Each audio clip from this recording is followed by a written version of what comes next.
finishes in 1.5 hours. Yeah, Is that correct? exactly. Okay, good. It's confusing if I say the time because everyone's on different Yeah, yeah. different time zones. Um, You can start. okay, thank you so much, Eliza. Kia ora koutou katoa. Welcome everybody. Thank you for joining us. We have a really interesting session today with some fantastic panelists, all of whom are tremendous scholars and also, fortunately for me, all good friends of mine. And in the session today, we're going to look at the importance of decolonizing management curriculum and business school curriculum. We're also going to look at the rise of Indigenous approaches to management. And we have a tremendous panel to do that with us. As Eliza has just said, there'll be plenty of time for questions at the end. What I would ask is if you would leave your questions to the end, then the panelists will have a chance to respond to some points and some questions which we've talked about a little bit in advance. But please, if you want, put questions in the chat and I'll come to those at the end of the session. Our panelists are in different corners of the world. Bobby, I think you're in London. Yep, I am. Stephanie in Birmingham in the United Kingdom. Anna Maria in Ottawa in Canada. Jesse in Boston in the United States. And I'm here in Aotearoa, New Zealand in Wellington. I'm going to first ask the panelists just to briefly introduce themselves, and then we'll come back around and I'll introduce myself briefly, and then we'll get underway with the discussion. So we'll do it in alphabetical order. So I might ask Anna Maria if you would kindly just introduce yourself to our guests. Sure, sure. Good morning, good afternoon, good evening, everyone. My name is Ana Maria Peredo. I'm calling from the unceded territory of the Anishinaabe and Algonquin peoples. There I am a guest. I am mestiza from Peru. My family, my maternal mother come from indigenous lands in the north of Peru where they were dispossessed for the so-called development, building a dam and getting rid of people. And so I'm a guest in this territory, and I have worked for many years with indigenous people in the Andes, Quechua and Aymara people. So thank you for being here and looking forward to our conversation. Thank you, Anna Maria. Bobby, perhaps Yes, introduce hi, yourself. everybody. Yep, hi. Thanks for inviting me, Steve, for this. My name is Bobby Banerjee. I'm a professor of sustainability at Bayes Business School in London.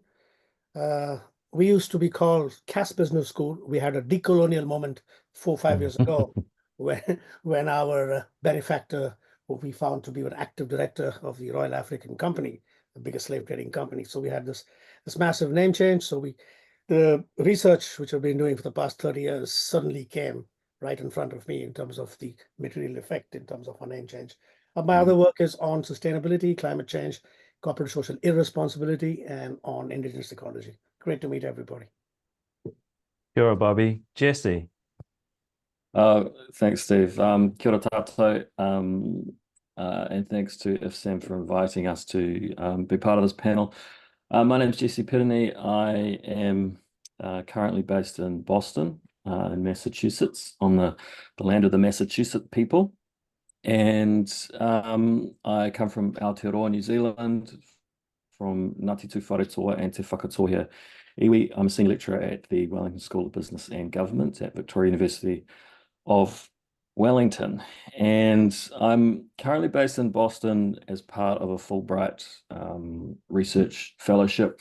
And really fascinating to come to another Indigenous people's land. So it's been a very interesting experience for myself, not being on my homelands, I guess, coming to another place and just exploring what that feels like. And yeah, I work closely with Steve in Wellington, and I also do a lot of work on Māori economic development. So Māori are the Indigenous people of New Zealand, and I work with an organisation called Te Matarau a Māui, and we're focused on economic development from a Māori perspective. And so I'll explore some of those ideas as we go today. Thank you. Kia ora, Jesse. Steph.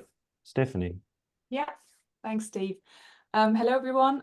Also, a big thank you from me to invite me to this panel. When Steve first suggested it, I said, well, I wouldn't say or consider myself as somebody who does Indigenous management. My identity is perhaps classically that of a historian in a business school.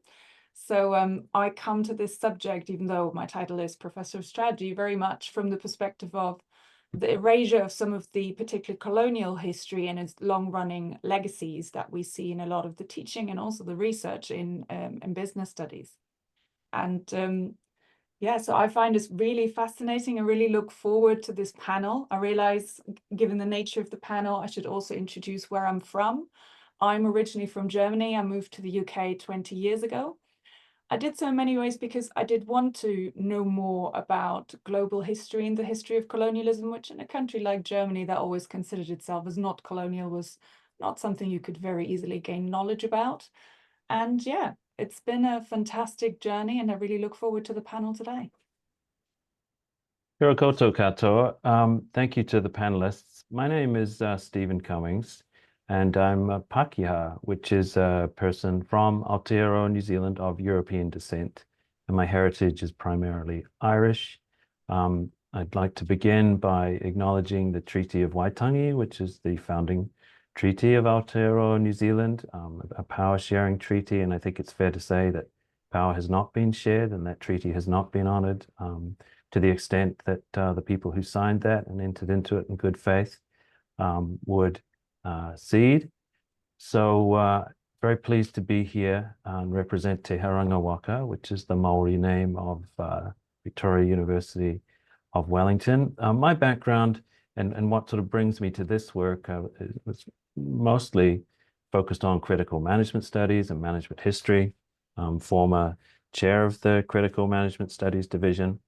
And a few years ago, with some colleagues, I wrote a book called A New History of Management, where we argued that the existing history of management was the epitome of a sort of white, Anglo-Saxon, waspish. You look at any history in a textbook, up until recently, a management textbook, and they, it's all male, stale, and pale. And we argued that if we were going to think differently about management for the future, we needed to look at the way that we consider the past. And so that's my background, and I'm really pleased. And I really also want to thank IFSAM for this opportunity, to Martin and Robert and the team who really were keen for us to put together this panel. And of course, thank all the panelists who you've heard from.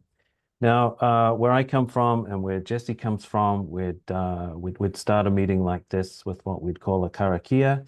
It's just a really simple, a really short prayer. So I'll do that, and then we'll begin. So, Tihora te marino, he whakapapa, ponamo te moana, he huarahi, tatou I te rangi nei, ara atu, araha, mai tatou I tatou katua, huie, taikie. And basically, that karakia, and there are many different karakia, but this karakia invites us all to work together in the interests of collaboration and oneness, hoping for calm seas as we engage in this really interesting debate. So thank you for taking the time to listen to that. Okay, so this panel is about decolonization, and it's about Indigenous management. And we thought we'd start by talking about decolonization. And I'm sure that you're aware that decolonizing the curriculum has become a topic of great interest in business schools around the world. And again, I really acknowledge IFSAM for providing us with the space to talk about that. So we'll talk about that first. I've got a few questions I want to direct to the panelists. And then we'll talk about Indigenous management. And I think that the two go together. And both topics are really about rethinking what we consider as important in business schools and what we feel is are the materials that students in all parts of the world should be considering and see as part of the canon.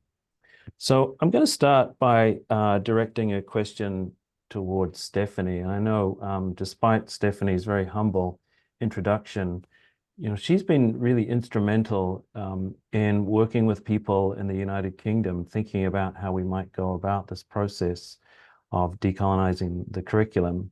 And I certainly don't think it's a binary. You don't have a colonized curriculum and then a decolonized curriculum. I think this is really a journey away from a curriculum that is largely colonized to try and make some progress towards something that is more decolonized. So I know that Stephanie at the University of Birmingham, you have a really interesting seminar series, and I was fortunate to be there a few months ago. A really passionate group of staff who are working on this, together and with people from other parts of the United Kingdom and around the world. So I just wanted to ask you if you could get us started by talking about, why the interest, why do you think it's growing, and why do you think decolonizing the curriculum is so important for business schools now? Thank you, Steve. Yeah, I think I'm really fortunate to be at Birmingham Business School, where we do have a lot of activities and also I think a lot of support. So you mentioned the seminar series, but that's really just part of a wider set of activities that really goes into collaborations with students, collaborations with museums, with the theatre companies. So the team has done really fantastic work over the last few years. The school has been really good in supporting this. There's been resources going to colleagues to actually do this work, and we've set it up almost like a research project for 3 years. And I think that's really kind of helped both legitimize but also fuel engagement, and has drawn in colleagues, often also non-European colleagues, who maybe not necessarily coming to it uncritically and who bring, their own position, their own view to it. And it's just been extremely fruitful. And I think the interesting thing with that is also that when you then talk to the wider university or you go to college, there's very much a view, oh, Birmingham was founded after the end of colonialism, and we don't have any skeletons in the closet, and that sort of closes the subject. Whereas a lot of the actual work around what may decolonization mean for us as scholars, as educators, for our students, for our communities, is much more happening at the school level. So the medical school is another school in the university that also does a lot around it. But at the moment, I'm also deputy dean at the school, so it's interesting to see both the tensions between, what the wider organization's interested in, what is really meaningful to staff and students. And I also have a role in the British Academy of Management, where we work with a wider variety of business schools. And it's really clear that the situation we have at Birmingham is really good, in that there is so much support and so much interest. And that the approval of the university perhaps doesn't matter so much to the school and people who take resource decisions. And that's really led us to sort of think a little bit more broadly around, is there perhaps a conversation we also need to widen and perhaps legitimize it in a bigger community as a professional association? And for me, what's always really striking is that when I go to the textbooks we use, and I should say I teach international business and strategy, I often come across cases that are incredibly uncritical. And as I said, I'm a historian, so I often pick up the sort of erasure of certain historical relationships. So to give you one example, I used a textbook with MBAs that had a case study in one of these boxes highlighting that, oh, the English East India Company has been relaunched in India, and isn't it fantastic? This has been done by an Indian entrepreneur, with no criticality around what does this actually mean that this brand, not the organization, the brand is being relaunched. And it was very uncritically presented. There was no sense of the historical context of what the East India Company actually means on the Indian subcontinent. And interestingly enough, a lot of students, many of them from India, were also, not necessarily critical, or perhaps also felt, due to the presentation in the textbook, this was not something that can be critical about. And I think these are all these cases where, when we look at what's in the textbooks, sometimes in contrast to what's in the research, we are normalizing a specific type of relationship or the interpretation of that relationship. As a historian, obviously, I'm very concerned by the lack of historical context, but that also then means I have to kind of clarify why that historical context actually matters in the present, and how is it actually meaningful for us to teach certain subjects. And that's really also having these engagements in the classroom and thinking around these problems has really then fed back into what I'm interested in research. And when Bobby earlier mentioned the connection of the old CAS named the Royal Africa Company. That, for example, now with a colleague, we want to do this as our next research project. And for me, that's quite a departure. I'm normally a contemporary historian, but I kind of felt actually this deeper, longer ago history is so incredibly important. This erasure of companies like the Royal Africa Company, the trade in enslaved people. That is not just a question of guilt or involvement, or did somebody benefit from this in the long term? And a lot of the public debate tends to be very focused on this. But actually it's around in how far these companies build the institutional frameworks that support global capitalism and the institutional frameworks that we ultimately teach today. And that for me is really where I feel we need to reflect more on the decolonization. Now, this is sort of me as the historian, obviously wanting to bring my history in, but I do feel, particularly in the context of decolonization, that is an important legacy. Now, as a result, we had discussions at BAM, and we recently released a sort of introductory guide to decolonizing the curriculum, because we felt we needed to just flag and highlight that there are resources out there. They're very simple things people could do if they're interested, if they want to just test out the waters in their institution. And this really comes in a tradition at BAM where we had a guide for inclusive organizing, which again was very basic, a very easy sort of, in Britain you'd say, a starter for 10, where you try to help people sort of engage and try out ways in which they could engage more with their students and bring ideas into course design that's beyond just looking at what is on your reading list. Now, in many ways, the guide is very basic. It's really there as a first engagement point, and hopefully also helping some of our colleagues to sort of legitimize their interest in this and promote this more in their institutions. And secondary, I think we also felt at BAM, you know, during the pandemic, but also since then, we've realized for a lot of the online events that we run, we have a lot of international participants, particularly beyond Europe. We're really very keen on accessing training to get into the Western journals, into the Western debates. And we also felt it's setting up, again, a sort of relationship that maybe as a professional association, we want to flag from the very beginning. This is not the kind of collaboration we hope to have with international partners. So decolonization, I think it just matters on so many different levels. So from a professional association perspective, we really wanted to sort of bring this into the wider debate, largely because each individual business school, I think, struggles with its own issues. But I think as a group, and looking just at the UK, I realize this is a pattern that may be very similar in other countries. We educate nearly 20% of all UK students. I mean, the impact we can potentially have in these conversations is huge.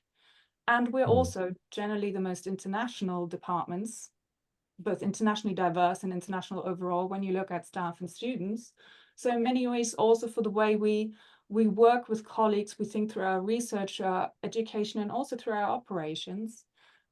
Perhaps it's really important for us to consider this process of decolonization and where we want to take it and what it can mean for us as organizations, both in what we teach, what we research, but also how we are as communities. So in many ways, that's sort of what really brought me to this. Clearly the history as my own research, but also my experience of just being in UK business schools and seeing the potential impact we could have by being active participants in this discussion. So thank you very much. Thanks, Stephanie. That's a really good summary of some of the key issues. And you know, I've been looking at the document that Martina and yourself and many others have been involved with, you know, British Academy of Management, you know, a guide to decolonizing the curriculum, and we must put that in the, well, you've already put it in the chat. Good work. Thank you, because I think it's a really interesting resource. And one of the things I like about it is it lists a lot of the criticisms of the decolonization approach. And so I want to open it up to Bobby or Anna Maria or Jesse, because one of the criticisms that is often leveled at decolonizing the curriculum is that students aren't that interested in it. And should we really be focusing on things that students aren't that interested? And I wondered if Jesse or Bobby or Anna Maria, you know, you've had situations where, you know, you've met that resistance, and this happens with Indigenous management as well. What's your sort of approach to dealing with students who maybe feel this isn't relevant? I see Anna Maria's got your hand up. That's great. Anna Maria, do you want to field that? Well, I have to say thank you, Stephanie, for doing this work. And of course, decolonization is at different levels. We We have to engage, we have to struggle, we have to put our hands there at different levels. And thank you for the work that you are doing. You know, I think that one of the things that we are seeing for some years now is society is asking, what is the relevance of universities? And I think now we start talking more about community engagement. I was director of a Center for Community-Based Economies, and bringing activists in the campus, bringing other voices was kind of difficult. But I think now we are moving more into recognizing the work of community engagement. But one of the things that I think, you know, we all face different institutional resistance and so on, but I believe that we can have, and I want to try to highlight what you say, impact in the classroom. And in the classroom, we can ask these questions. And, you know, our texts are, sure, I can hear your, your frustration. This is so uncritical. And we can ask who, what, who are the people, who are, you know, all those questions and deconstructed. And that's our role in bringing those questions into the classroom. I just want to share a little bit a story I have with a student.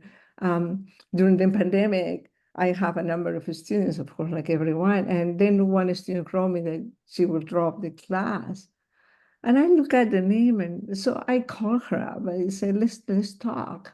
And she was Indigenous students working in, and she couldn't afford being in the city. She has moved to her homeland. It was quite far away.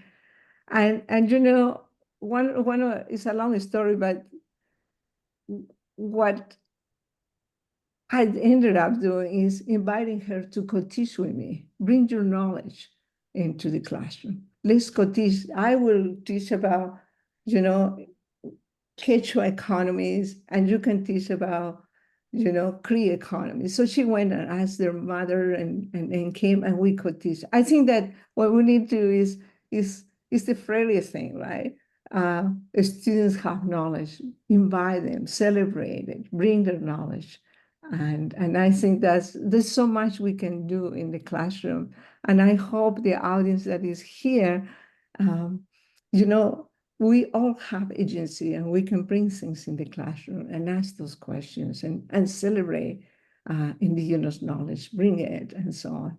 And I'm sure Steve will talk later about this resource book that we are building so people can have tools to bring different issues into the classroom. Thank you. Thanks, Hannah Maria. I'm just reflecting on something that Bobby said in introducing himself, and I've known this for a while, but I'm always kind of interested and surprised by it. You know, Bobby, you talked about the change of the name of your business school from CAS, which you know, obviously has some direct relationships to colonization. Can you reflect on how sort of students and staff confronted this realization that, you know, we start to talk about decolonization and we have a name of a business school which speaks directly and to people who, you know, supported some pretty terrible things. How did people kind of, what was the debate like around changing that name? Yeah, it was a huge backlash. A majority of it wanted it. The biggest backlash came from the MBAs, not surprisingly.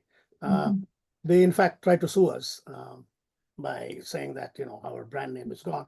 And we took a stand. This is not about reputation. This is not about a brand. And I was quite cynical. I was just saying, oh my gosh, another name change. You know, nothing's going to change on the ground. But we took that as a learning experience. And so our motto became changing more than a name. So we had to actually show what we were doing on the ground. Scholarships for Black British students, for example, you know, specific modules, mandatory modules on diversity and inclusion. So we were kind of, and you know, made that very clear. And yes, amongst the backlash, some people I did have an engagement with, and I just said, look, this is not a marketing decision. This is something we're going to do anyway. And I said, don't be so short-sighted that your employers want the same thing. Look at all the people, look at all the banks and institutions. They're also engaging with this. And at the end of the day, for people who refuse to listen, we'd say, you know what? You don't like it, too bad. Go to Harvard, go to Yale. We don't want people like you, to be honest, you know, at the end of the day. So, but I think the backlash that came from a small segment of people. I think there was more cynicism amongst people like me and the Black people in the university is that, what is this? This is really to keep, this is a risk management exercise. It's a reputational issue. But we made very, very clear that it wasn't. We appointed new people both at the professional staff level and academic level. But like you said, Steve, this is a journey. There is no end to this process. And I'm not going to say that it's now hit the mainstream, but certainly it was a learning experience for all of us. That's great. Thanks, Bobby. I'm curious as well. I'm sort of thinking about, and already this panel is making me reflect and sort of think about things that I've known for a long time, but maybe haven't asked people.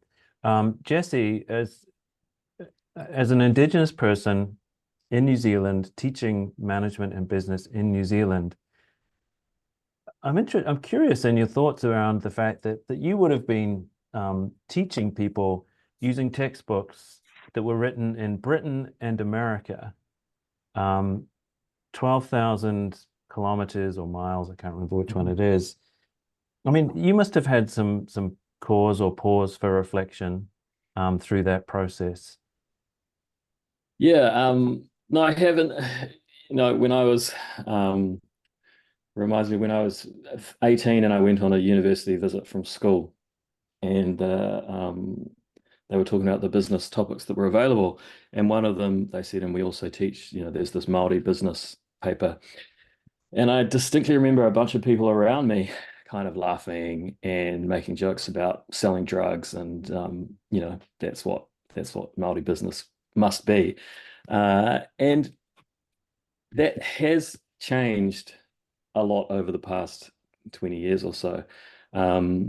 Maybe not as much as it could have, but it has changed, that perspective on what might Māori business be, in a really good way.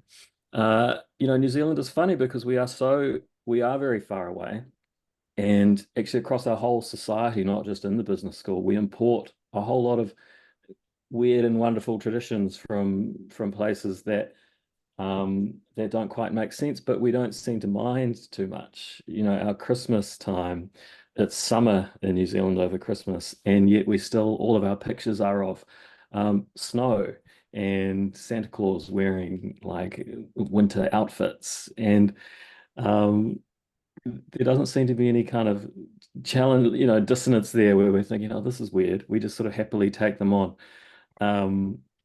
And I guess to come back to management teaching, in some ways we have been quite uncritical about the stuff that we teach and those topics that we take on. But I think what has made a really important change is two things. One is political will. And, Stephanie talked about having a business school that was affirming and supporting. I think it's so important that at that political level, whether it's organizational or actual across the state, that you have this support. But it can also be quite fragile, and we have seen that shift a bit in New Zealand in the last couple of years, certainly at a political level. But also, I think another shift that's happened is within the business world, and not just with businesses saying, hey, we think Indigenous perspectives are important, but also with some really influential Māori-run businesses emerging. Several of those came out of treaty settlements. So the government settled some treaty claims, and I guess in the kind of realm of about 100 million plus to various iwi has been distributed. I think the total is not that large. It's about 1.5 billion New Zealand dollars. But that's given a capital base which has allowed these large influential Māori businesses to emerge, which in turn has changed the conversation from, oh, Māori business, selling drugs out of the back of a house, to seeing it as something much more significant across the whole of New Zealand. And so those two things have really helped in terms of being in the classroom to legitimize, I guess, the idea of Indigenous and Māori business. Thanks, Jesse. Yeah, and it picks up on something that Bobby mentioned when you talk about those thriving Māori businesses, which are now, at the cutting edge of a lot of new technology, biotech and things. And, Bobby talked about, the name change at CAS and how it would, that actually a lot of this has to be backed up with material change. And Jesse mentioned that there's been some political, shifts from the left to the right, and maybe a downplaying of biculturalism in New Zealand. But because architecture takes a long time, one of the curious things that's happened, or interesting things that happened at our university, is that, like a lot of universities in New Zealand, and Jesse alluded to this, 100 years ago, they were built to mimic Oxford and Cambridge. And a lot of the buildings that we have in our university are almost direct replicas of those buildings. And so it's kind of nice. Jesse will know this. We have nearly completed at the center of our university, a new center to it, which is the backdrop that's behind me, the sort of the sketch built around the marae, or the Maori meeting house, which is behind me, in this sort of state-of-the-art sustainable wooden building called the Living Pa, which is a pa is a village in Maori. And I think it's those kind of material changes that are really important, whether it's Anna Maria inviting an Indigenous student to be a part of the process and teaching a course, whether it's a name change, which is difficult because from a branding point of view, it costs money and people are wedded to the brand that was there before, or whether, as Jesse is talking about, you need to capture what Maori businesses are doing and use those in case studies and examples, and relates all the way back to the things that Steph was saying about thinking critically about the material that we're using in the classroom. So I think that all of those things tie together and are really key in terms of these material changes that back up this movement, so that the journey that Bobby talked about isn't just sort of 2 steps forward and then 2 steps back.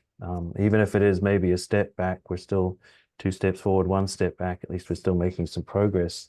But I guess I'm sort of reflecting on this. There is a danger in all of this, because I think decolonization has become, dare I say it, a bit of a buzzword. And I was going to ask Bobby, what are some of the dangers here with decolonization becoming talked about more and more popular, where we kind of feel that we can, it's almost like an accreditation process where one line says, have you decolonized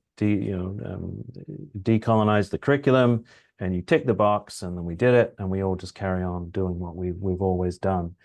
What are some of the dangers, Bobby, as we sort of, I suppose, decolonization just becomes more? Is there a danger that we sort of water this down, perhaps?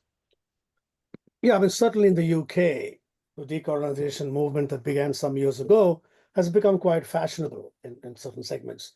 It has indeed become, as some critics call it, the new black, by which means that decolonizing has become familiar to power structures in ways that its consumption, circulation, and reproduction in the academy kind of dilutes its radical politics. So I think to avoid this decolonizing washing, we need to ask some questions. For example, what exactly are we trying to decolonize? Where is impetus coming from?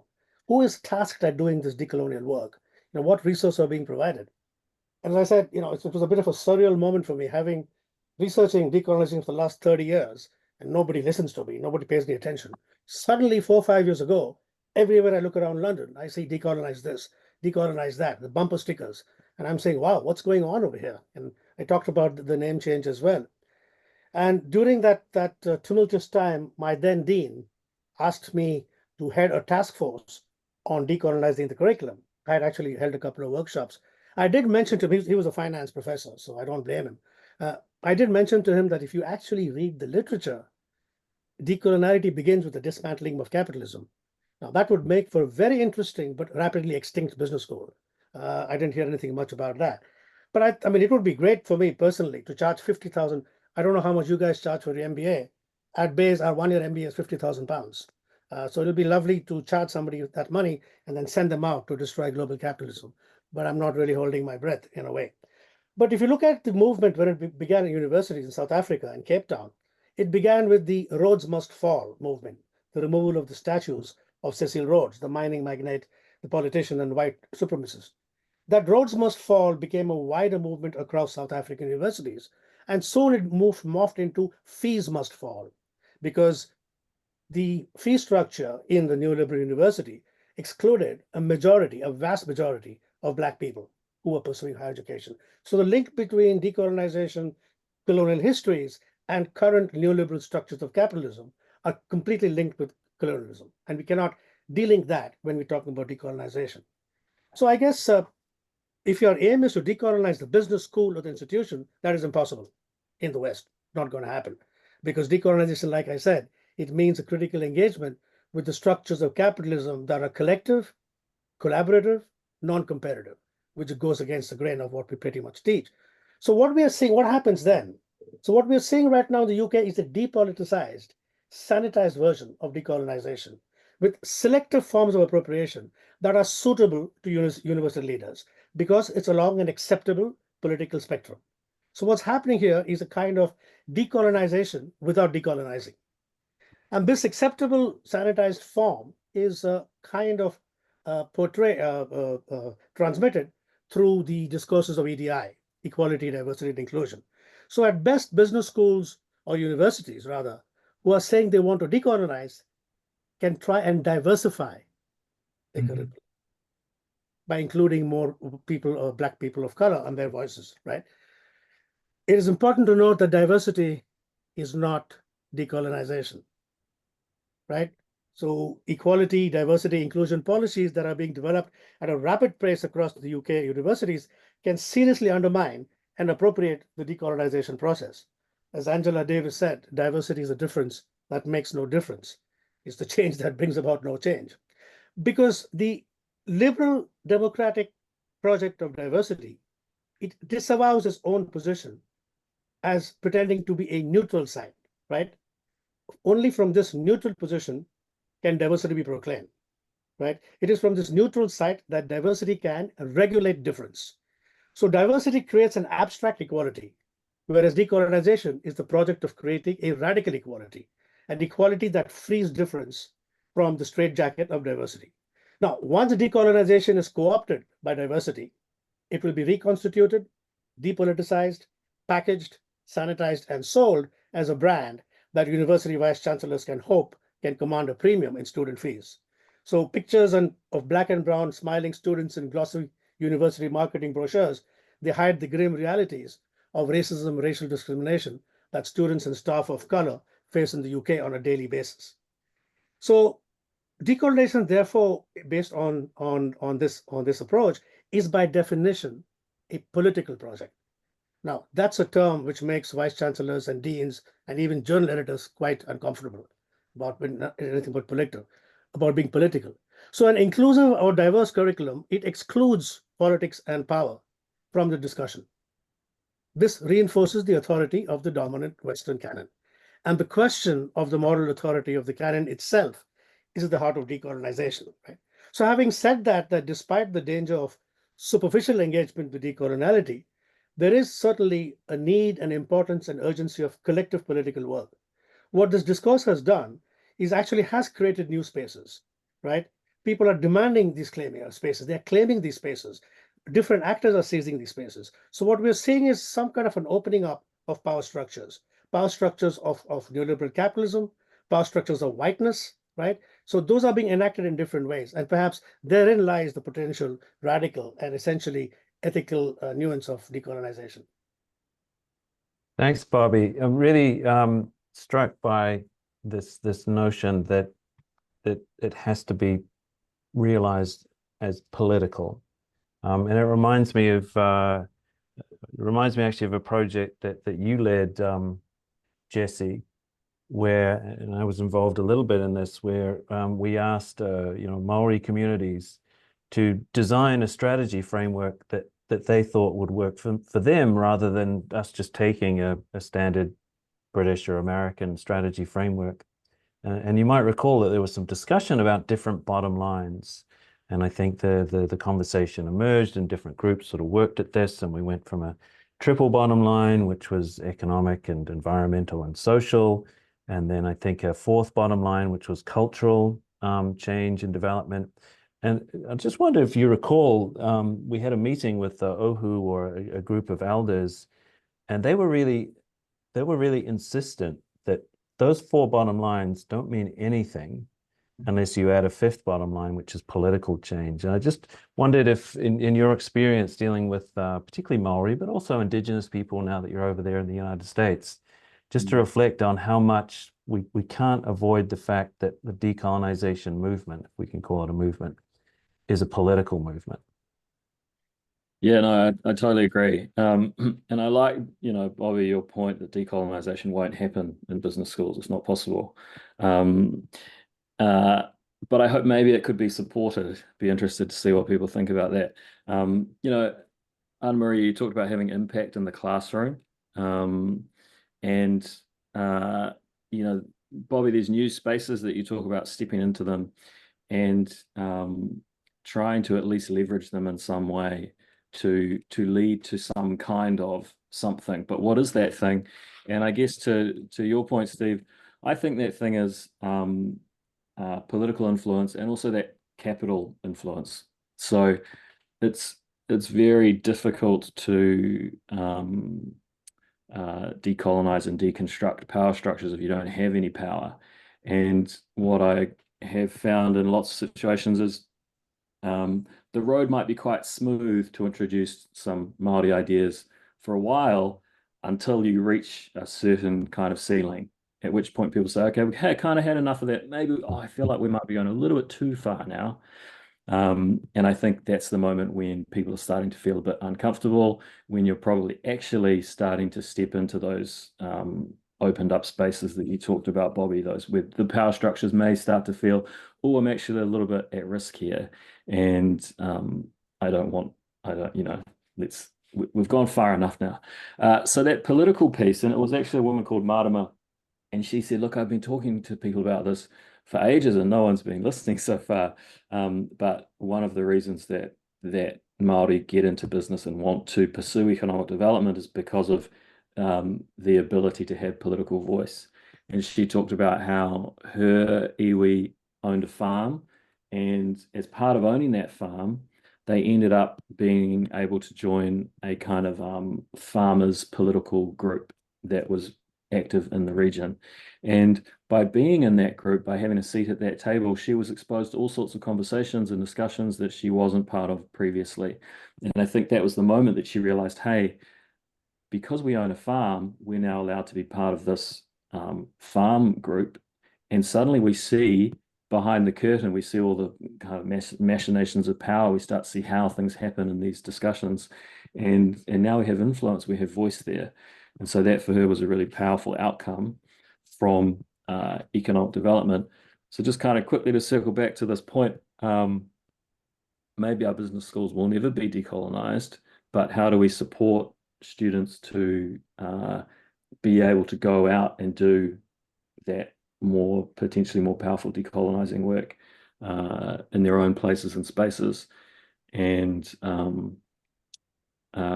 yeah, I'll finish there. Thanks, Jesse. Stephanie, you had raised a hand a moment ago. I don't know whether you want to come in on this or.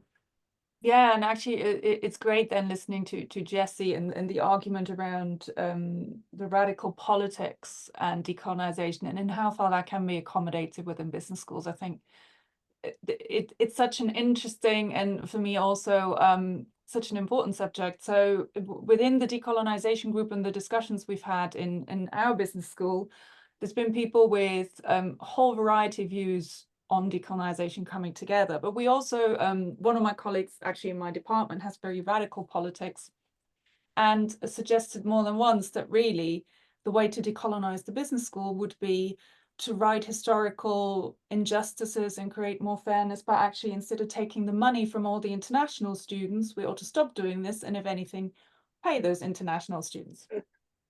And I think that's when you come to the real, to the point. And then I'm in there as a deputy dean, everybody turns around and says, yes.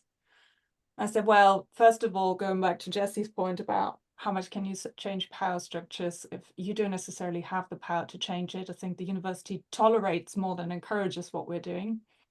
And I said, well, I hear what you're saying. I can tell you right now, it's nothing that I can do or anybody in the business school will be allowed to do. And if we were, then we're pretty much redundant in a couple of months down the line. because we actually operate in those structures. And I think that's this incredible tension of trying to move the dial, but you can only move it ever so slowly because of the very structures within which we work and the very structures we seek to change. And ultimately, I think the discomfort that engenders in what we know, but we cannot actually do. And I think that's one of the really, I think, the important discussions to have to become more aware of our position in this, you know, in this mode of production, really. Thanks, Stephanie. I mean, I think a lot of this, excuse me, my light keeps turning off for sustainability reasons, so I just need to move. Go to turn my light back on. A lot of this, I think, relates to voice, which I know that Anna Maria is something you're really passionate about, that if people don't have voice, they can't make change. And it comes back to what Steph said right at the start about, you know, where is the knowledge coming from? Who is it coming from? So I just wanted to, and I know Anna Maria, you had your hand up a moment ago, just to get your reflections on what we've been talking about. Yeah, I think there is a real concern about this co-option. We have seen it with sustainable development. We have seen it with so many different words. And I just want to echo about equity. We are seeing now the words of equity, inclusive, and diversity. I think, Bobby, you're absolutely right. But also caution about these words about integration, especially with Indigenous people. We want to integrate you into the Canadian economy, or inclusive development, inclusive economic development. I think there's a danger, especially I can see in Canada, the language of economic reconciliation, to avoid talking about power structures, to avoid talking about land back to Indigenous people. So I think we see the power of commercial interest. Why business schools are getting interest now in giving Indigenous education is because there is a lot of money, especially now that we are talking about reconciliation and so on. There's tons of money for business schools to do this. And so what I'm seeing is a lot of assimilation in those programs. And so we just have to be cautious and as Stephanie have said, be critical about those programs. Certainly, years ago, trying to bring different knowledge into university through a center that I was leading, we have struggles. And finally, the center was closed because it was too radical, was political, wasn't academic. So the argument was that the Center for Community-Based Economies, bringing the voices of grassroots organizations into the university, is too political. And so that was the rationale why the center was closed. Now, I think this is a really interesting segue into the sort of, I suppose, second half of our panel here, talking about Indigenous management. And I know that Anna Maria, you've really been at the forefront of this movement to try and enable and support Indigenous scholars, because it's really hard to make material change unless Indigenous scholars, unless peoples who have traditionally been marginalized or not represented in business schools, if they're not there, you know, Jesse will be familiar with the kind of phrase sometimes used here that about co-design, that in this country, in Aotearoa, New Zealand, you know, co-design is not a bunch of white people coming up with an idea and then one of them asking a friend who's Maori if they think it's okay.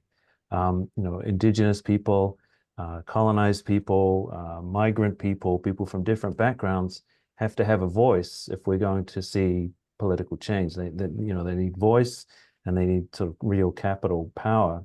So one of the things that Anna Maria, I know you're really passionate about and you've been working on is the IFSAM conference, the International Academy of Research into Management and Organization Studies. It's a long acronym. We'll provide some details in the chat. And I've been really impressed with the way that that has grown. I think we started last year, and I think Bobby might have kicked off that one. I know he did kick off that conference with a really compelling sort of call to action.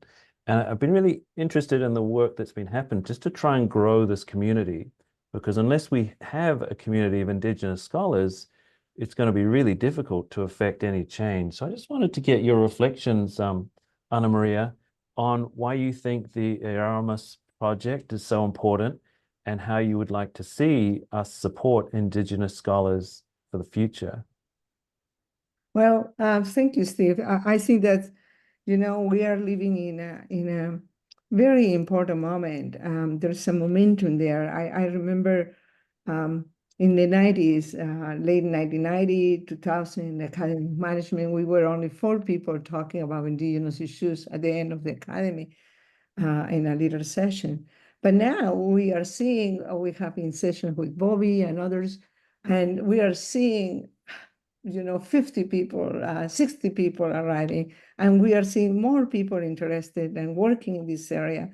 And so there is a momentum happening. I think that in the practice, the Indigenous people themselves for the last 3 decades are talking about developing their own way.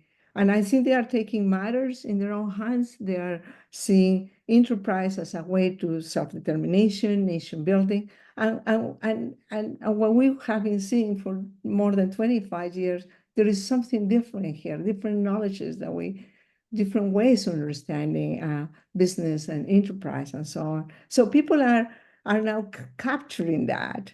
And I think, there's a growing awareness, at least in some societies, that, what we have been trying to do in the business school, teaching them is wrong, that we need to respect that knowledge. And that we have a lot to learn from Indigenous ways. I think with the crisis, the climate change and so on, I think we are getting into this consciousness that we have a lot to learn. So in Canada in particular, there was a lot of conversation about the Truth and Reconciliation Commission about saying, we need to include Indigenous people in their own way. And so there is this call for doing things, and business schools, I think in many places, are hiring Indigenous scholars, recruiting Indigenous students. However, once they are there, they are facing a lot of issues. I received many calls from colleagues, right, young colleagues saying, yeah, I'm here Indigenous. And they say, okay, let's do the ceremony. And after that, let's go back to business as usual. And so they are facing issues about how they bring their Indigenous knowledges.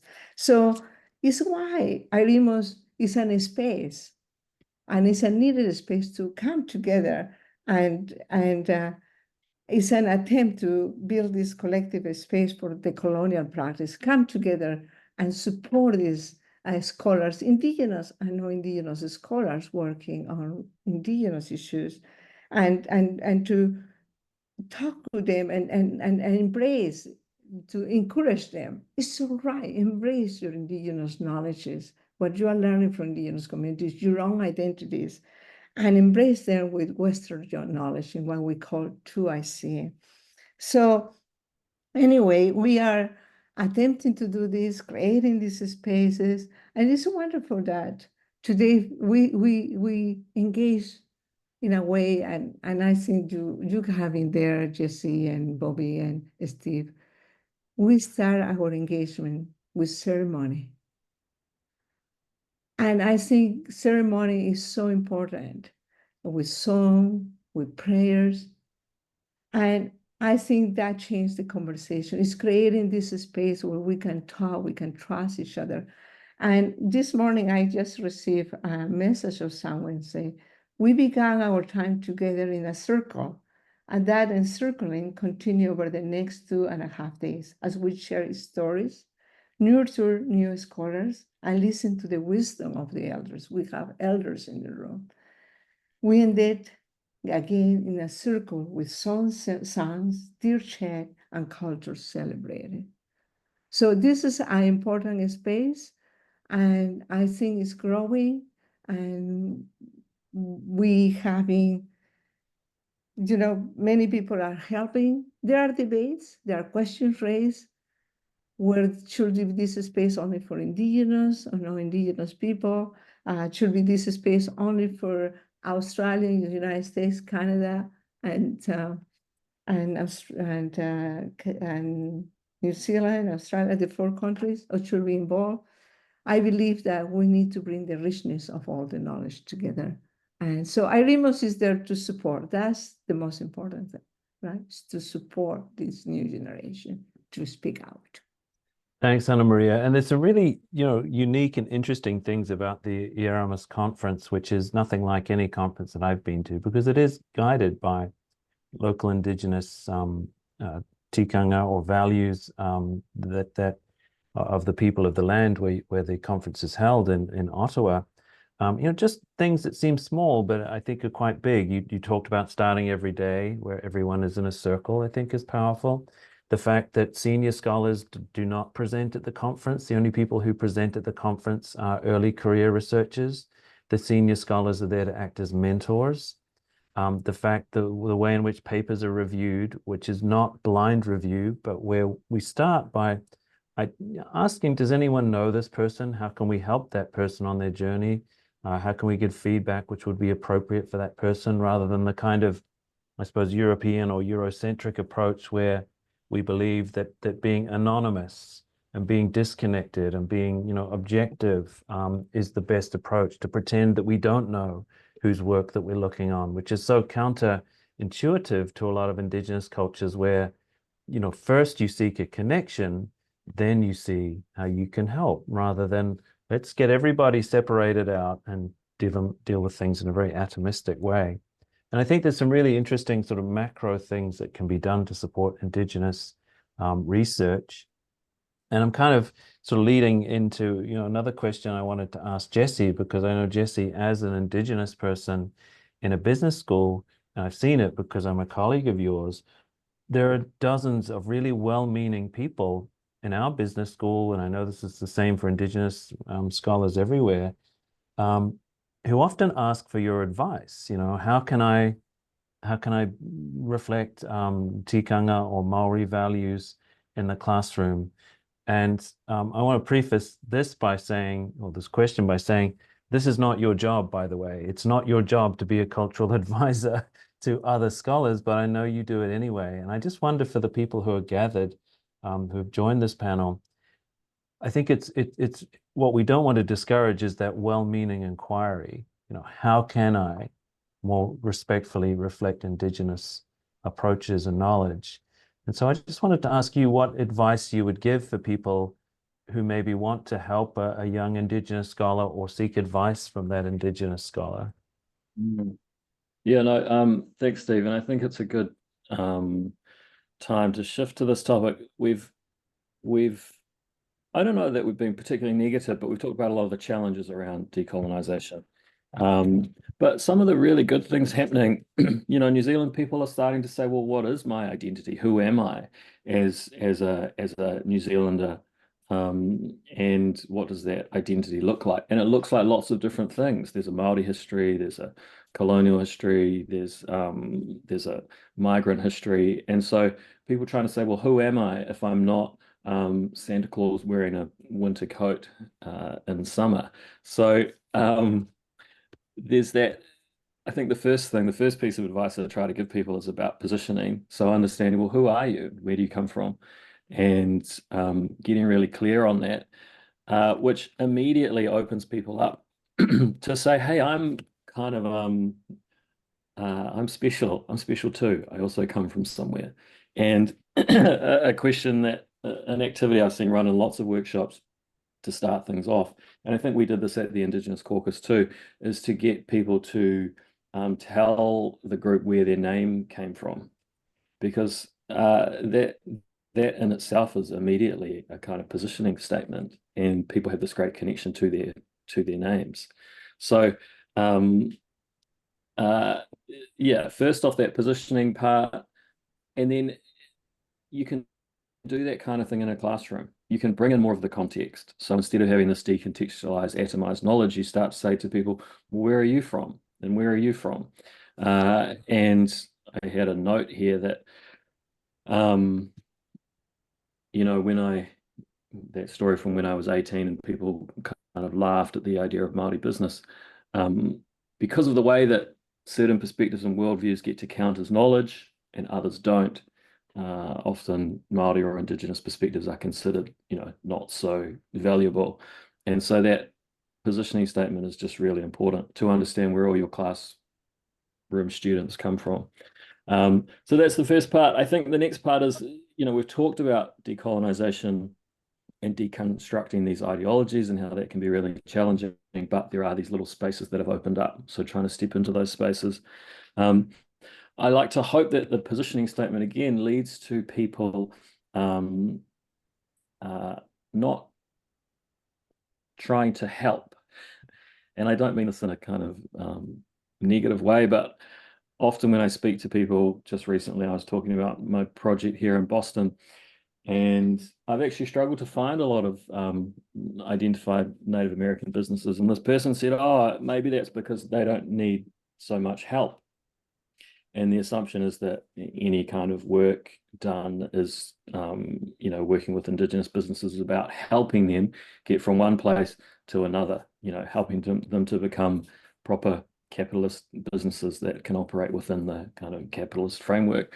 But it's not about helping, and I don't quite know the framing, because there is some aspect of support, there's some aspect of opening up, but when you start to talk too much about helping, you run that risk of,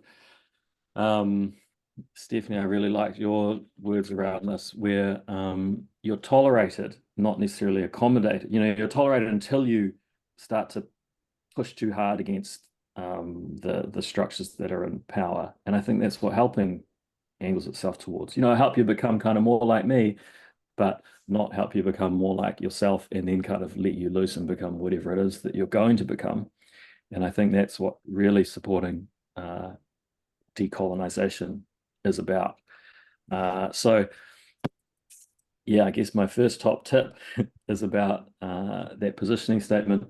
Another thing though, just to come back, Steve, you talked about what's it like to teach from resources that are not coming from an Indigenous background. And I think that is a real challenge. And one thing to do is to support Indigenous scholars. And people are quite thoughtful. Whilst I get a whole lot of slightly shallow requests at times, I also get a lot of requests from people who are working harder to engage and say, hey, I know you might get a lot of requests. Here's another one, but how does this land for you? So approaching things in a more thoughtful way.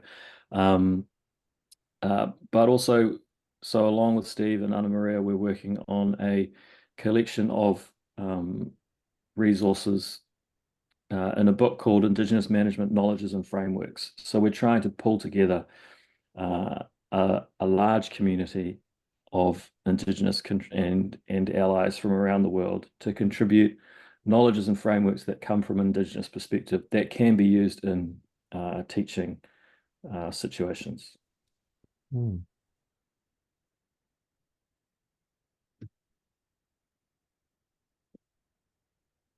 Oh, you're still on mute, Steve. Just saying, thanks for that, Jesse, and the reference to the book, and we'll make sure we get a link to the website. There's a really nice website associated with that book, which is already live and already has some great materials on it. So I'm just sort of looking at the clock here, and I know that we could talk for ages, but I think what I might do is I might ask each of the panelists just to maybe just give some concluding thoughts and maybe point to some resources that they think are useful, and then we'll open it up for questions. And I want to use something that Jesse said maybe to help frame people's concluding remarks. Jesse said something really, which I thought was really insightful, that it's not about helping, which does seem really counterintuitive, because we think we want to help Indigenous people if we're not Indigenous ourselves, perhaps, or we want to help people who are from colonized environments to become more like us, or to be more, sort of to act like us in a business school. So I want to ask each of the panelists if they could reflect on, if it's not about helping Indigenous people, then what is it about? I mean, how can we progress this without being patronizing, I suppose, and sort of think, well, you need our help, like those Indigenous businesses Jesse was referring to. Let's find the Indigenous businesses and help them become more like real businesses. So I want to sort of ask each of our panelists just to wrap up by saying, if it's not about helping, what do you think it is about? And if there are any other resources that actually we've gone through a lot of the resources already, but if there are any additional resources or advice that you might give. So I might, because I think Anna Maria, you had your hand raised, and I know that's a lot to take in, but I wonder if you could just give us some concluding thoughts about, if it's not about helping, how can we advance this? How can we sort of push the journey forward? I think that this idea of otherness is very present today, every day in the classroom, in the talk with different people. Otherness, help them, how to get them to be like the Western and so on. So this is the modernization theory kind of thing. Developing country, develop, others, And so for me is one thing that we have not talked, and we talk a lot, and I try to talk when people approach me about how to engage with communities, and when we talk a lot in IRIMOS, is how to benefit communities. We need to do research that benefit communities. And so how we start that? We start by walking along the side, not being in the front, but walking, facilitating, being part when we are getting invited to walk. And there is different methodologies like participatory action research and so on. So I think we need to ask research for what, teaching for what, research for community, for the benefit of communities. So for me, I would say decolonization is an everyday practice. The way that I think we have to have a sense of humility, right? They say we have all the knowledge. There are different knowledges, and we need to celebrate different knowledges and learn from different knowledge. So the sense of humility and the sense of political reflexibility, and what are the power structures and so on. So for me, it's everyday practice in my relationship with my colleagues, in my relationship with the classroom, my relationship with organizations, with communities. And so I think that's important. I think we hear a lot of very good points, and I'm sure others will bring it. So thank you very much for being here. Thanks, Anna Maria. Bobby, can I come to you next? It's just concluding thoughts and any advice as to, if we're not going to help people in that sort of more sort of patronizing way, what can we do? Yeah, I'm going to be quick because I'd love to hear from the audience. I think Rigoberto Menchú, the Indigenous leader, and I think Nobel Prize winner, I think put it best when her movement was getting a lot of attention from the Western consumers. She said, look, if you come here to help me, go away. If you're come here because your struggle is linked with mine, then yes, then I welcome you. So I think making those linkages are really important across. So for me to be sustainable and to drive my Tesla, at the end of the supply chain for a Tesla is a 10-year-old kid in the Congo picking out cobalt with a pickaxe, and who will die from climate change before I do. So I think making those links are important. But yeah, in terms of conclusion, yes, I think decolonizing the business school curriculum, it's about shaping a generation of leaders who perhaps can see beyond profit margins, who can understand the legacies of colonialism in global markets, and perhaps look at what the real purpose of business is. And I think to end, it would be what Paulo Freire talked about, praxis, a critical pedagogy, that ultimately education is not about just learning. It's about societal transformation, right? It's about how do we create liberation through praxis. And I think that really for me would be the concluding part, is we have decolonization as theory, decolonization as curriculum, decolonization as practice, but most important, decolonization as praxis. And I think that kind of is the biggest fear. Yeah. Mm. Thanks, Bobby. I like that. And again, I'm sort of scribbling notes here, and I just love that concept of recognizing that your struggle is my struggle. And I think that in some ways that helps, respond to Jesse's point, in terms of that power dimension where we think that we're here to help Indigenous people, or we're here to help people who we've othered, if you like, or who have been othered by sort of conventional business school curriculum. If we can start to see that, the struggles that we face are going to require different perspectives. And I think that's, and then at that level of being equals and then sharing knowledge, I think becomes, at least to some degree, hopefully less political. So I think that's a really great insight. Thanks very much, Bobby. Stephanie. Yeah, I've been just listening, and I think it's been absolutely fantastic to hear the different activities and concerns. I personally feel that Indigenous management is such a great area for us all to think how we can make more space. I realize there's certain countries where maybe this is becoming more politically desirable, and then within the UK, I feel that's not something that we've seen quite as much. On the other hand, then with the UK trying to think of itself, even after Brexit, still as a global place, I feel there's still this question of whose perspective counts as knowledge. And for me, that is really the central question, that opening up of that. Who gets the power to determine what is knowledge and what fits into our curriculum, what fits into our research journals, what fits into our general idea of what we all must know as an educated person? That strikes me as the really important challenge that goes beyond perhaps the decolonizing debate into this general question of there's so much knowledge in the world that comes from very specific positionalities, and they don't necessarily all agree what they feel is important to their Indigenous community. They're very different perspectives, but I think they all offer something for people who perhaps are more at the core of that knowledge creation process to actually start challenging what we take for granted as knowledge. And I think that's where we go back to this sort of joint endeavor of doing things together. That in many ways, this is why I wanted to engage with subjects that I often feel I know very little about, because it is something that I think tells you a lot about yourself, it tells you a lot about others, and it's ultimately what we should be doing as scholars to advance knowledge. So I've enjoyed this panel today enormously, and thank you all for your insight. Thanks, Stephanie. And again, I think that notion of joint endeavor picks up on Bobby's and what Bobby was saying, and also Anna Maria was saying. And so, Jesse, just to sort of finish off before we go to the wider group for questions, any concluding thoughts from you on how we can advance this joint endeavor, as Stephanie phrased it? I mean, this has been really an interesting discussion. I'm very keen to hear from the group, the wider group. The thing I wanted to finish with was this idea of what is your piece that has impact, and you know, to everyone's comments, Anna Maria talked about what's the impact you have in the classroom. Bobby talks about this group of people that we're trying to support and generate that can then go forward and maybe see a different pathway and a different future. And I think those impacts are sometimes just small. It might be supporting one person.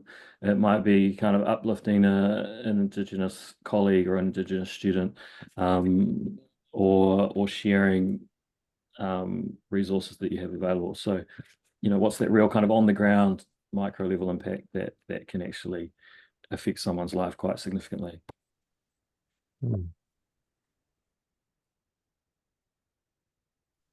Thanks, Jesse. It sort of brings us back to something that Anna Maria said a long time ago, that it could just be that one student who was thinking of dropping out of a class, and all it would take is a phone call or a little bit of consideration to help that student become a part of this joint endeavor that we're talking about here, and that can have huge impact in the future.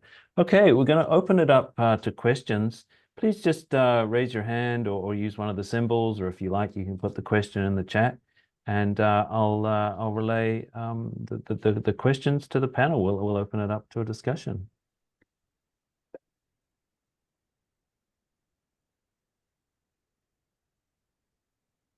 Great. Dieter, ask away. Yes, thank you so much. I was listening to this session with very great interest, and I learned a lot. And I also saw the paper provided by Bobby just now and scanned through it and the references, and I saw there are so many titles I'm not really come across previously, and I should read them and very interesting. So, but just referring to the last point mentioned by Stephanie, that is something which I have a bit more expected to find in this session here, and which really came a bit too short. You said Stephanie, the type of knowledge. Yes, I mean, we have not really been talking too much about the content of teaching, just about the form of teaching, but very much about the addresses of teaching, inclusion, exclusion, black or not black, Mauro or not, but not really very much about the content of teaching and the production of science. And that is something I think which is also an agenda which can be explored very critically. I mean, I started working in a business school in Sweden 20 years ago, 25 years ago. And then I learned to know very different contexts. I was 3 months in Indonesia in a business school. And lastly, this spring, I was 3 months in a business school of Shanghai University. So completely different settings with completely different students.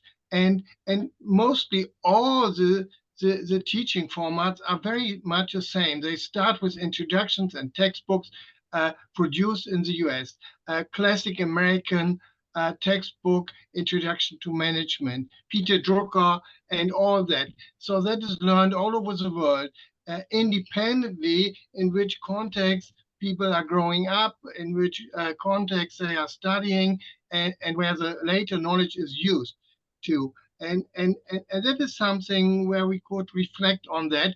Is that a new form, let's say, of knowledge imperialism, so that textbooks are just packed up with knowledge produced in Western universities, mostly in the US. Another aspect is from my point very interesting. I was studying or reading lastly the situation in economics. And I guess the situation in the management is more or less the same as I found data for the situation in economics. So different studies can show that a very, very high percentage of all publications in top journals in the US, they were in economics, they were counted as the big 5 journals, or you could, or even makes the circle a bit bigger, takes the top 10 or 12 journals in the world. They are almost with more than 70 or 80% published by authors from the US and Western countries. So there is by reality, a strict exclusion of the rest of the world. And one has to think, why is that? Okay, great. Can I just jump in there, Dieter? Because I'm also Okay. conscious because I think we understand your Sorry question. for being It's too long. actually, no, it's a really good one because I think we have focused more on perhaps classroom, and I think your question's about, well, how can we create different forms of knowledge, perhaps using different methodologies and create different content in the classroom is something that we haven't touched on enough. So, maybe I might come to Anna Maria, or actually, sorry, oh yeah, I will come to Anna Maria and then Steph, because Anna Maria, this is something that I think you touched on. Often Indigenous methodologies are different, and therefore they create different knowledge, which often doesn't fit into the sort of conventional forums. So I just wondered if you had some thoughts about different forms of knowledge being produced through different methodologies, which are perhaps common or more common to Indigenous peoples where you come from.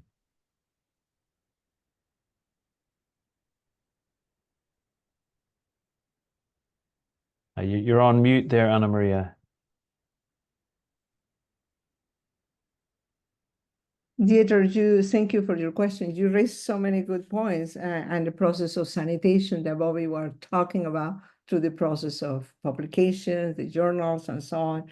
I think, with Indigenous, there are Indigenous methodologies and different ways to engage and different ways to, again, I would like to bring Paulo Freire here, the praxis, the way of what is our role, walking alongside. Indigenous people already are saying we want development in our own way. We will do whatever whatever called development in their own way. They want business in their own way. And there is so much to learn from it.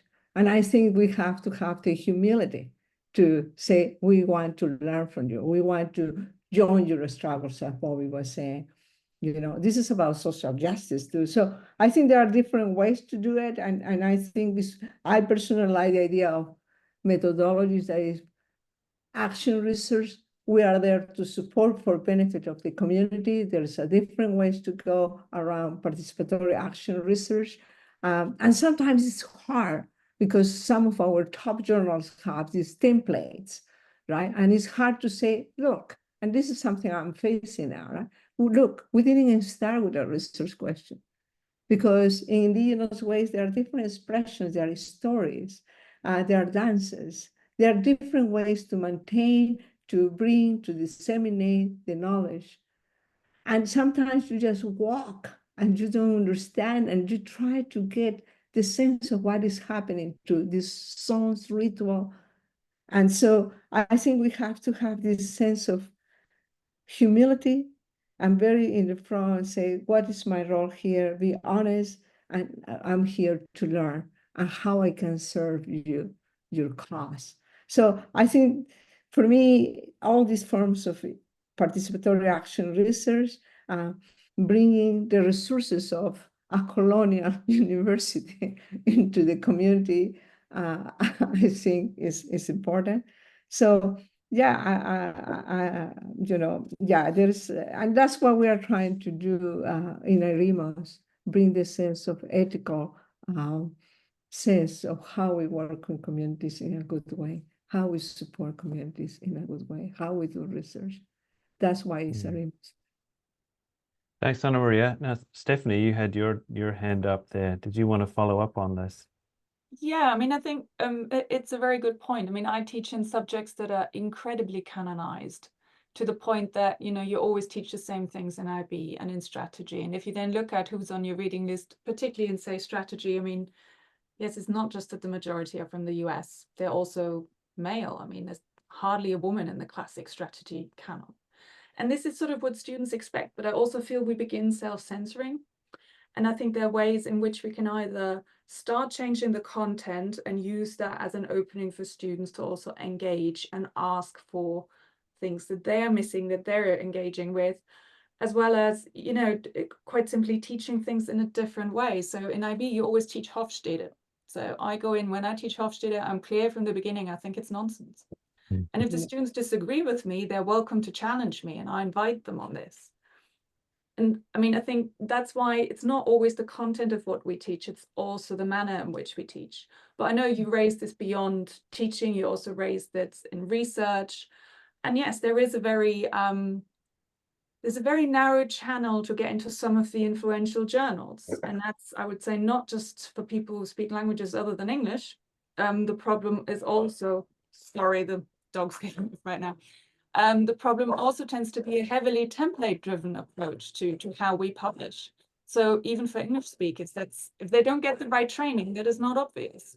So I think we have a number of less inclusive structures that I think really important to highlight in this context. Yeah, and just to follow up, I think it comes back to this notion of a journey. I think you're right, Dita. It's really difficult to get alternative methodologies and alternative types of knowledge published, but it is getting a little bit easier in some of the journals. I know, Ana Maria, you've been involved in some special issues, Bobby and Stephanie as well, where there has been an effort made to try and bring in types of knowledge which may not have been, which we wouldn't have seen anywhere near the top journals 10 years ago. So Bobby, did you have any sort of views on this? I mean, I'm conscious of time. I've spoken a lot. Yeah. I'm just wondering if there are any more questions or comments from the audience. Okay, we might come back to this point of knowledge production. But are there any other questions? We don't want to leave anyone hanging. If there are not, we can continue with this this notion of different forms of knowledge in the classroom and in research. Bobby. Yeah, I mean, it's interesting you raised Hofstede, Stephanie. I used to teach international business, and I would tell the class, go to chapter 17 of this textbook, tear it out and throw it out. I refuse to teach culture from this perspective, you know. But yeah, I mean, And the other problem I'm seeing is, yes, there is a push to internationalize our curriculum. Again, that's not decolonization. So simply having, for example, a case study from Bangalore about a call center is, as an example of outsourcing or HR practice, is diversifying or internationalizing. It's not decolonization unless you engage with the capitalist structures of that particular outsourcing exercise.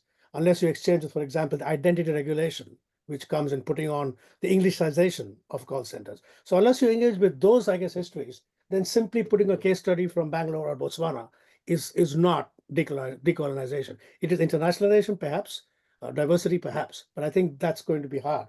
And yes, there is no doubt that it is an imperial, we are living in an imperial form of knowledge production. There's simply no doubt about that.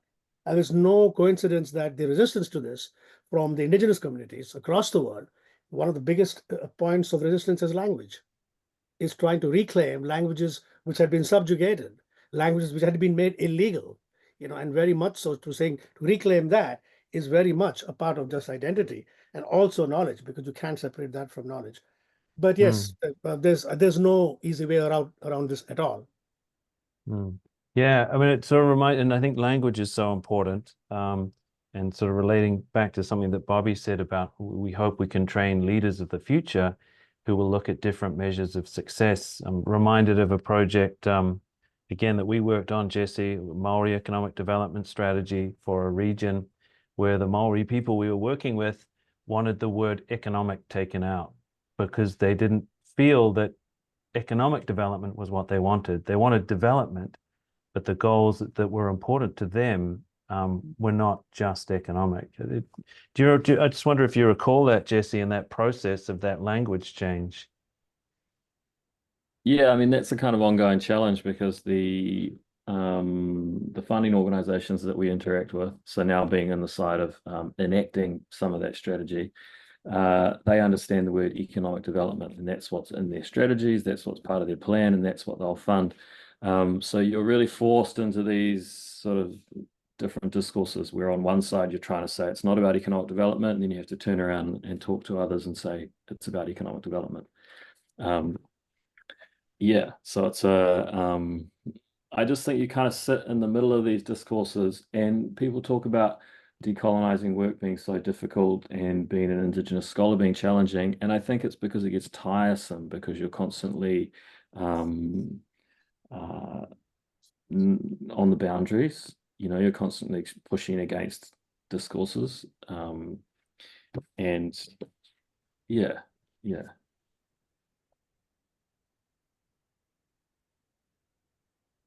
Got a couple of minutes left. I just wanted to make sure that are there any other questions out there, or I think we're all good.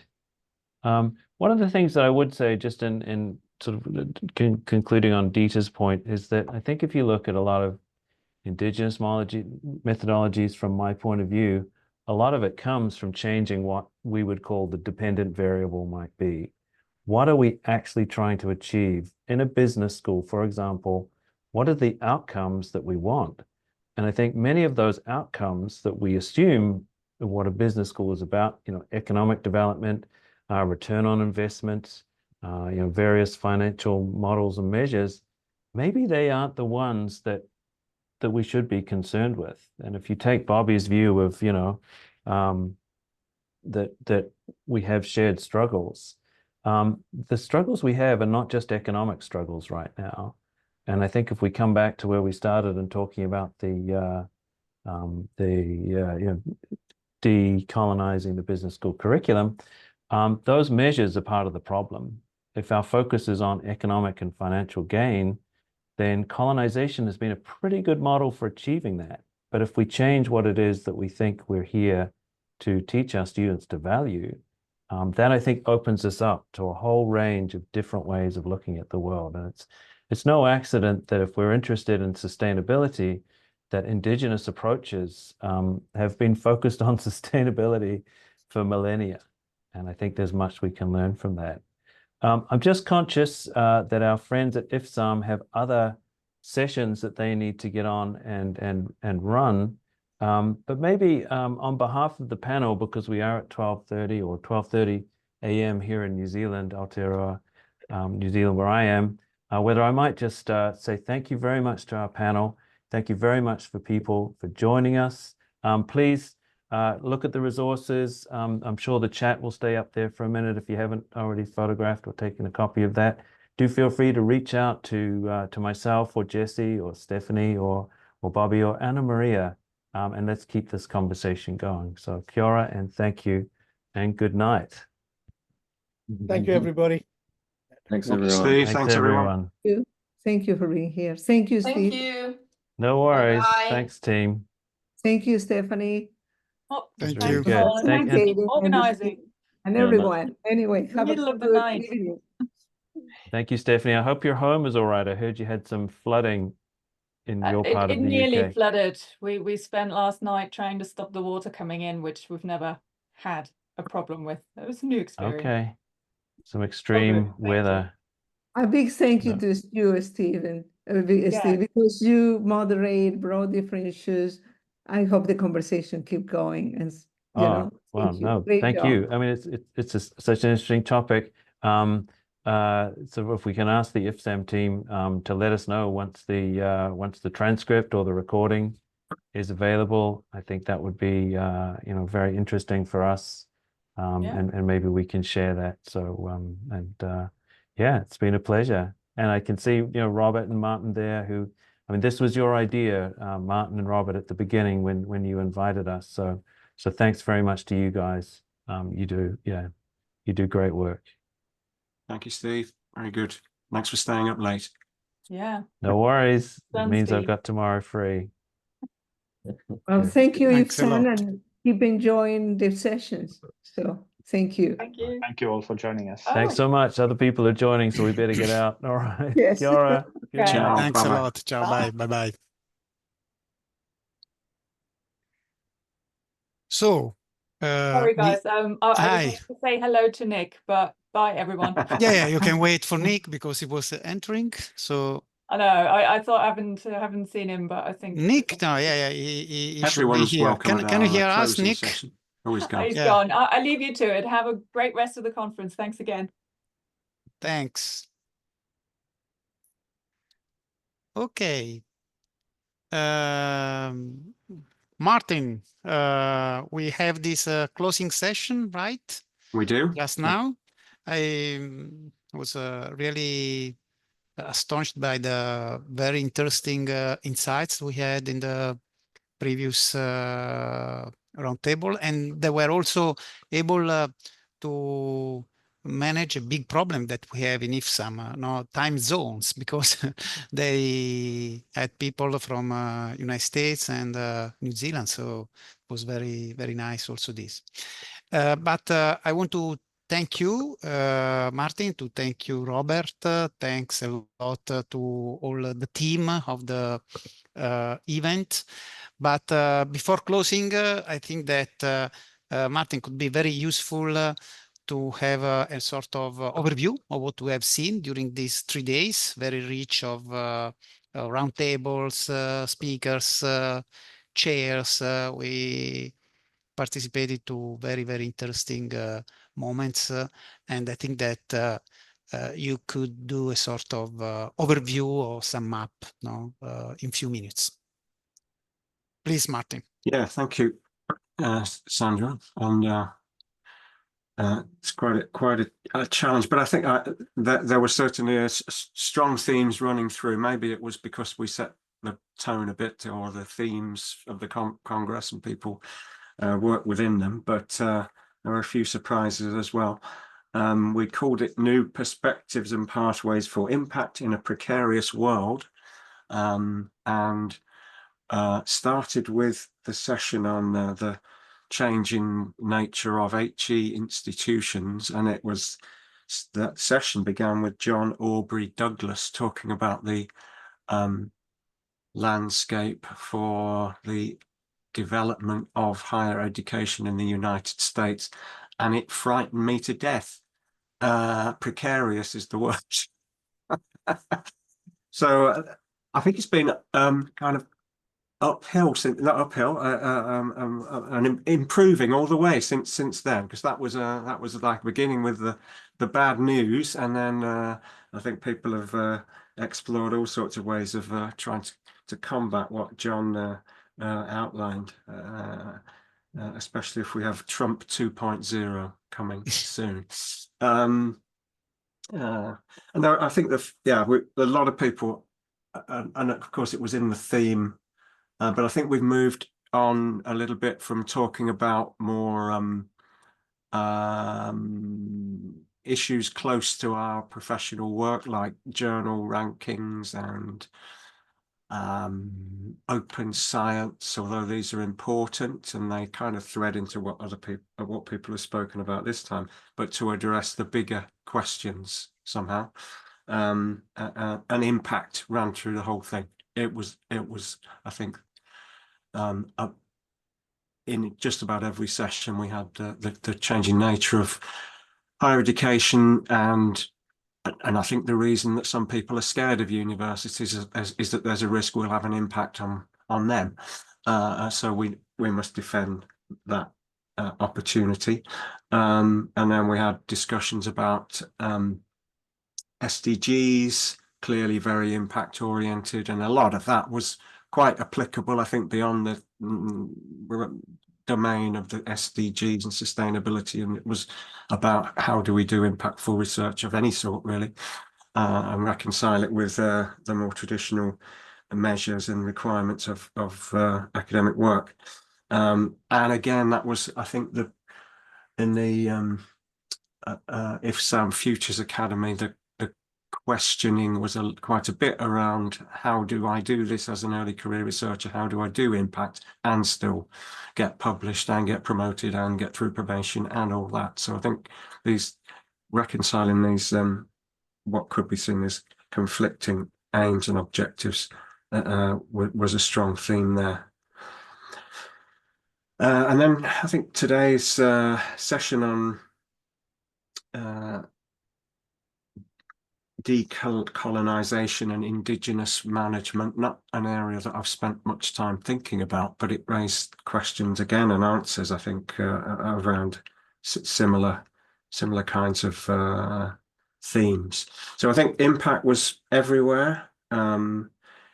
Collaboration, I think, recurred as a way to address some of these difficulties. It was certainly there in the SDG session and indeed in the award winners' comments about how to work with other disciplines, the need to work with other disciplines, the need for senior scholars to work with early career researchers and so on to help with career development.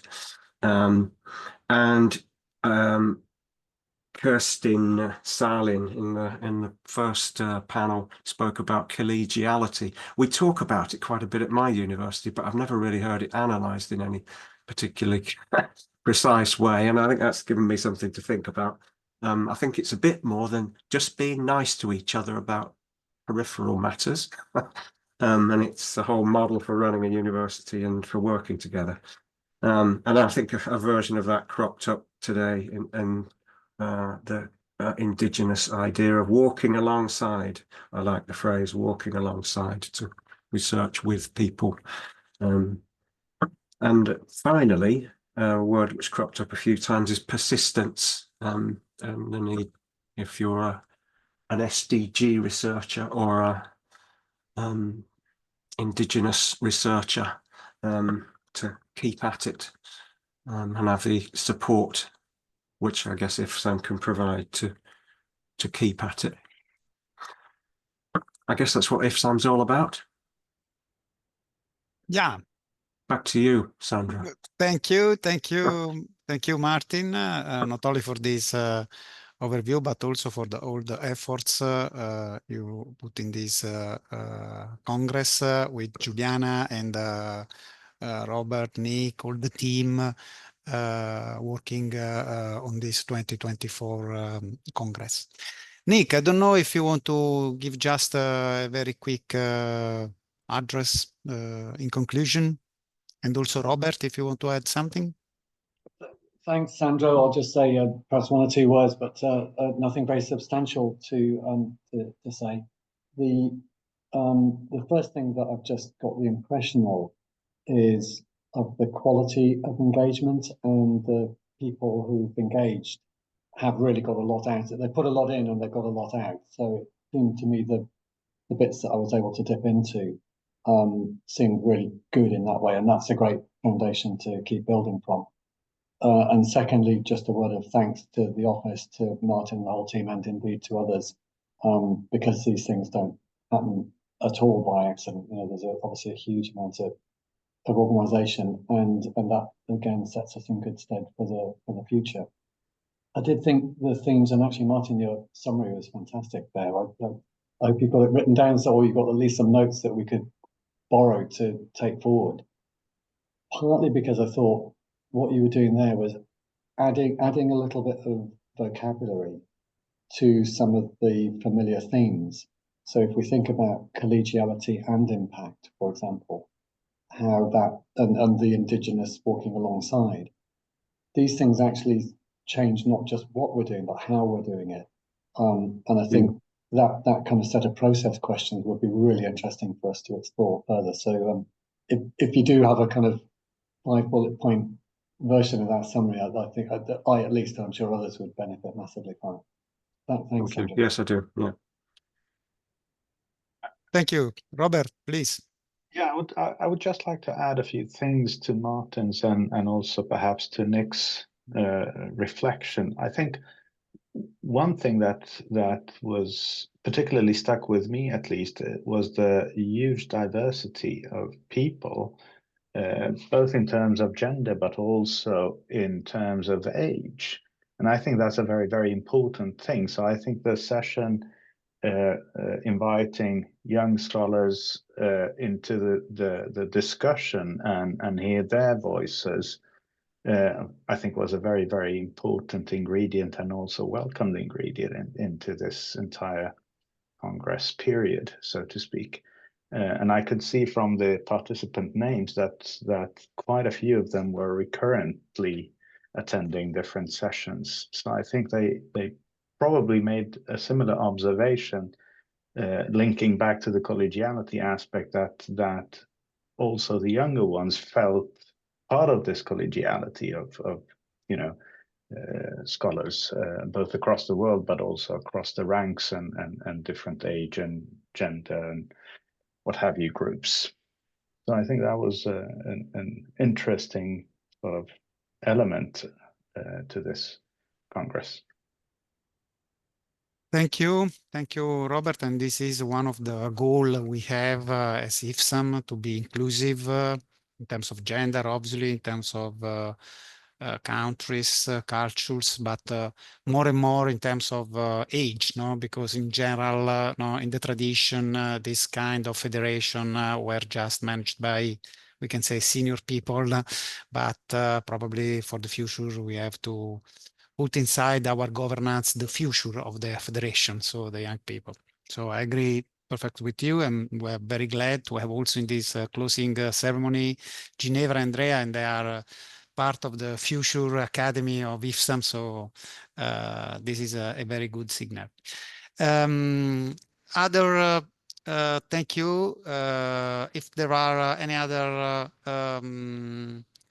contribution, I think that if not, because Martin, if you don't mind, this is the last session of our Congress, so we can, as we defined 3 days ago, no, the opening now, no, we declare the closing of the Congress 2024, and we wait for the next one managed by the president, next president Nick. No, he will manage all this activity, and I have to thank Nick and to tell him good luck for the future, because I think that this is a great opportunity to create bridges, no, in our world, and we need bridges and not walls. Thank you.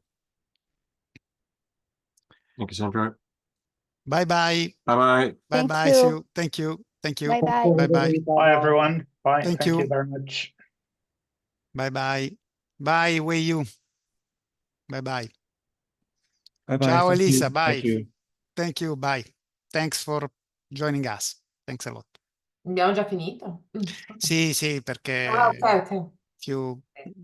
poche persone, ma abbiamo chiuso con un overview molto veloce. Benissimo. Ok, ciao. Thanks a lot. Ciao ciao. Bye bye.